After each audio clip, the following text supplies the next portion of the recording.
चूहे से शादी। मोहन और उसकी पत्नी एक गांव में रहते थे। उनकी शादी को कई साल बीत गए, लेकिन उनकी अभी तक कोई संतान नहीं थी। इसी कारण वे परेशान और उदास रहते थे। सुनो जी, हमारे गांव में एक बहुत बड़े संत आए हैं। सुना है वे सबकी मनोकामना पूरी करते हैं। चलिए ना, हम भी उनका आशीर्वाद ले लेते हैं। मोहन और उसकी पत्नी संत के पास आशीर्वाद लेने पहुँचे। संत ने उन्हें एक चूहिया दी और कहा, ये लो, आज से ये चूहिया तुम्हारी संतान है। जब तुम दिल से इसे संतान मान लोगे, ये इंसान रूप में तुम्हें मिल जाएगी। और ऐसा ही हुआ। जैसे ही मोहन ने उसे गोद में बिठाया, वह एक छोटी बच्ची बन गई। संत को प्रणाम कर वे अपने घर लौट आए और अपनी बच्ची का नाम रखा आशा। कई साल बीत गए, आशा भी बड़ी हो गई थी। मोहन और उसकी पत्नी अपनी बेटी को खूब प्यार देते। वे भूल चुके थे कि वह एक चूहिया है। एक दिन मोहन की पत्नी ने कहा, अब आशा जवान हो गई है, हमें उसकी शादी करनी चाहिए। तुम ठीक कहती हो। अब दिन रात आशा के लिए रिश्ते आने लगे। मोहन ने अपनी बेटी से कहा, देखो आशा, अब तुम बड़ी हो चुकी हो, हम तुम्हारी शादी करना चाहते हैं। ये देखो लड़के की तस्वीर, ये शहर में डॉक्टर है। क्या ये तुम्हें पसंद है? नहीं पिताजी, मुझे तो डॉक्टर के नाम से ही चिढ़ है। तो इसे देखो, ये तस्वीर एक अध्यापक की है। ये बहुत ही अच्छा और समझदार लड़का है। क्या ये तुम्हें पसंद है? नहीं पिताजी, मुझे अध्यापक से शादी नहीं करनी। हमेशा सवाल करते हैं। तो बेटा ये लो, और भी कई लड़के हैं। तुम जिसे पसंद करोगी, हम उसी से तुम्हारी शादी कर देंगे। पिताजी, मुझे चूहे अच्छे लगते हैं। आप मेरी शादी एक चूहे से कर दीजिए। यह सुनकर मदन ने कहा, समझ गया बेटी, तुम ठीक कहती हो। हमें सुख देने के लिए तुम इंसान बनी रही, अब तुम असली रूप में आ जाओ। मैं तुम्हारी शादी एक चूहे से करूंगा। और इस तरह मोहन ने अपनी बेटी की शादी एक चूहे से कर दी और खुशी खुशी रहने लगे। कोमल और काजल एक दूसरे के पड़ोस में रहती थीं। दोनों रोज शाम को एक साथ खेलती थीं। एक दिन कोमल ने काजल से पूछा, काजल आ जाओ, बाहर खेलते हैं। अरे कोमल, आज नहीं खेलूंगी, आज लॉकडाउन है, तुम्हें नहीं पता? लॉकडाउन क्या होता है? क्यों हो गया? तुम्हें तुम्हारे पापा ने नहीं बताया? अरे मेरे पापा पुलिस में है ना, ड्यूटी करने दूसरे शहर में गए हैं। वहाँ पर कुछ वायरस फैला हुआ है। तुम तो जानती हो ना कि वो बहुत सख्त पुलिस वाले हैं। अरे हाँ, वही वायरस अब हमारे शहर में भी फैल चुका है। मेरे पापा बता रहे थे कि उनके अस्पताल में मरीजों की संख्या बढ़ती ही जा रही है, इसीलिए लॉकडाउन कर दिया गया है। इससे क्या होगा? मेरे पापा ने बताया है कि अगर हम सब एक दूसरे से दूर रहेंगे तो ये वायरस नहीं फैलेगा। इसीलिए आज मैं घर से बाहर नहीं निकलूंगी। तुम भी अपने घर चले जाओ। कोमल उदास मन से अपने घर वापस आ जाती है। माँ, काजल बता रही थी कि कोई वायरस हमारे शहर में फैल गया है। क्या ये सच है? हाँ बेटी, उसने बिल्कुल ठीक कहा। तुम्हारे पिताजी को ही ले लो, दूसरे शहर में रहकर अपनी ड्यूटी कर रहे हैं, पर लोगों को उनके घरों के अंदर रखने में पुलिस का बहुत बड़ा योगदान है ना, इसीलिए अभी कुछ दिन तक तो घर में ही रहना होगा बेटी। माँ, सब पुलिस वालों को कितनी मेहनत करनी पड़ती है ना? हाँ बेटा, पर ये उनका फर्ज है। अगर पुलिस वाले अपना काम ठीक से नहीं करेंगे तो कानून व्यवस्था बनी कैसे रहेगी? इसमें बहुत मुश्किल आ सकती है। एक दिन काजल का फोन कोमल को आता है। कैसी हो कोमल? मैं ठीक हूँ, पर मेरे पिताजी 15 दिन से घर नहीं आए हैं। सुना है उन्हें दिन रात काम करना पड़ रहा है। पता नहीं आराम भी मिल पा रहा होगा कि नहीं। तुम ठीक कह रही हो, यही हाल मेरे पिताजी का भी है। तुम तो जानती ही हो कि वो एक डॉक्टर हैं। दिन रात मरीजों की सेवा में लगे रहते हैं, अस्पताल में ही रहते हैं।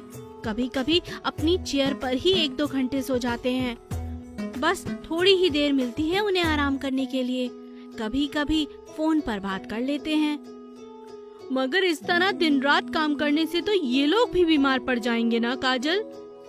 तुमने सही कहा कोमल, लेकिन तुम्हारे पिताजी और मेरे पिताजी दोनों देश के लिए काम करते हैं, इसीलिए वो अपनी परवाह बिल्कुल नहीं करते, सिर्फ देश की चिंता करते हैं, जनता की सेवा करते हैं। और ये है असली हीरो, यानी तुम्हारे पापा, मेरे पापा लॉकडाउन के असली हीरो हैं।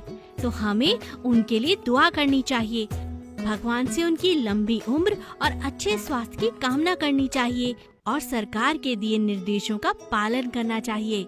यही हम कर सकते हैं और कुछ नहीं। हाँ, तुमने ठीक कहा, लॉकडाउन के असली हीरो हैं मेरे पापा और तुम्हारे भी। खरगोश और कुत्ते की दोस्ती। बहुत समय पहले की बात है। एक जंगल में एक शिकारी कुत्ता रहता था। वो बहुत होशियार था। वो अकेला था, इसीलिए हमेशा जंगल में इधर उधर टहलता रहता था। एक दिन जंगल में घूमते हुए खरगोश के बच्चों का उसे एक झुंड दिखाई दिया जो अपनी मस्ती में खेल रहा था। खरगोश अपने भोजन की तलाश में कहीं दूर गया हुआ था, इसीलिए वो कुत्ता उन खरगोश के बच्चों के पास जाकर बैठ गया ताकि कोई और जंगली जानवर आकर उन बच्चों को खा न ले। जब वो खरगोश वापस आया तो उसने देखा कि एक जंगली कुत्ता उसके बच्चों के पास बैठा है और उसके सारे बच्चे उसके आसपास खेल रहे हैं और वो किसी को भी हानि नहीं पहुंचा रहा। उसके बच्चों को आराम से बैठकर देख रहा है, जैसे उनकी रखवाली कर रहा हो। ये सब देखकर खरगोश को बहुत संतुष्टि हुई और वो कुत्ते के पास गया और उसका हाल चाल पूछने लगा। तुम कैसे हो? मैं ठीक हूँ। तुम बहुत अच्छे हो, तुमने मेरे बच्चों का ख्याल रखा। ये तो मेरा फर्ज था। दोनों में काफी अच्छी दोस्ती हो गई। जब भी खरगोश को अकेला जाना होता तो वो कुत्ते को उसके बच्चों की रखवाली के लिए कह देता। कभी कभी कुत्ता आसपास के छोटे बड़े जानवरों का शिकार करके अपना पेट भर लिया करता था। सब कुछ बहुत अच्छा चल रहा था, लेकिन एक दिन चालाक लोमड़ी ने ये सब देख लिया और उसने सोचा क्यों ना इस बात का फायदा उठाया जाए। अरे वाह, ये तो बड़े मोटे ताजे खरगोश के बच्चे हैं। इनको खाने में तो बड़ा मजा आएगा। लेकिन इन बच्चों के साथ ये कुत्ता क्यों बैठा है? ये तो शिकारी है। क्या ये इनका दोस्त है? उसने धीरे धीरे कुत्ते से अपनी दोस्ती बढ़ानी शुरू कर दी। अब कुत्ता जब भी खरगोश के साथ बाहर जाता तो चालाक लोमड़ी पीछे से आकर खरगोश के बच्चों को उठाकर ले जाती।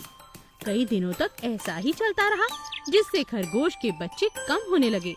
तब खरगोश ने कुत्ते से इस बारे में बात की। दोस्त, हमारे बच्चे रोज कम होते जा रहे हैं।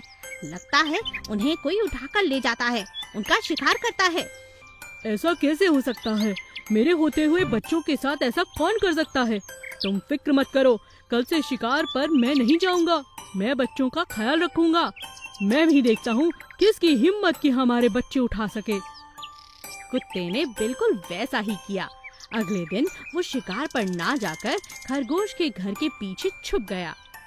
इतने में उसने देखा कि जब बच्चे खेल रहे थे वहाँ लोमड़ी आकर बच्चों को उठाकर ले जाया करती है।